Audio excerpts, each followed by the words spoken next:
और बिल्कुल यहाँ पर अगर हम देखें तो तमाम समीकरण यहाँ पर आने शुरू हो गए हैं। बड़ी बात यह है कि भारतीय जनता पार्टी लगभग 60 सीटों पर आगे चल रही है और शिवसेना जो शिंदे की है वो यहाँ पर 27 सीटों पर आगे है। एनसीपी की अगर हम बात करें तो एनसीपी 18 सीटों पर आगे है। देखिए खुशबू, अगर देखा जाए सबसे बहुत अहम जो इस पूरे चुनाव में एक जो चुनाव आयोग की वेबसाइट पर महाराष्ट्र चुनाव का पहला रुझान, बड़ी खबर अपने दर्शकों को बता दें, महायुति 2 सीट पर आगे चल रही है। तो मोहित, ये अपने आप में बड़ी जानकारी है। चुनाव आयोग की वेबसाइट पर महाराष्ट्र चुनाव का ये पहला रुझान आ चुका है। बिल्कुल, अभी तक जो हमारे रिपोर्टर्स के जरिए, जो हमारे संवाददाता के जरिए इनपुट आ रहा था, उसके साथ साथ अब चुनाव आयोग में बिल्कुल मोहर लगती हुई सबसे पहले बिल्कुल लगातार हम बता रहे थे कि इस तरह से रुझान जो है वो आ रहा है और महायुति आगे चल रही है और अभी फिलहाल जो है महायुति 2 सीट पर आगे चल रही है। बिल्कुल, यहाँ पर और बड़ी चीज ये भी है कि जिस तरीके से अब ये पोस्टल बैलेट शुरुआत में खोले गए हैं, इसके अलावा मतपेटियां भी जो हैं वहां पर ईवीएम्स को काउंटिंग शुरू हो चुकी है और लगभग 1 घंटे का समय हो चुका है गिनते। और यहाँ पर अगर हम बात करें,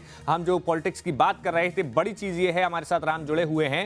अगर देखा जाए महाराष्ट्र में मुस्लिम वोटर काफी अहम माने जाते हैं और कई सारी सीटें, लगभग 15 से 20 सीटें ऐसी हैं जहां पर सीधा प्रभाव है। 30% से लेकर 40% और 3 से 4 सीटें ऐसी हैं जहां पर 50% से ज्यादा मुस्लिम वोटर्स हैं। तो यहां पर उन सीटों पर क्या कुछ समीकरण है? राम, अगर हम आपसे जानना चाहें कि इन चुनावों में एक तरफ असदुद्दीन ओवैसी की पार्टी ऑल इंडिया मजलिस इत्तेहादुल मुस्लिमीन थी,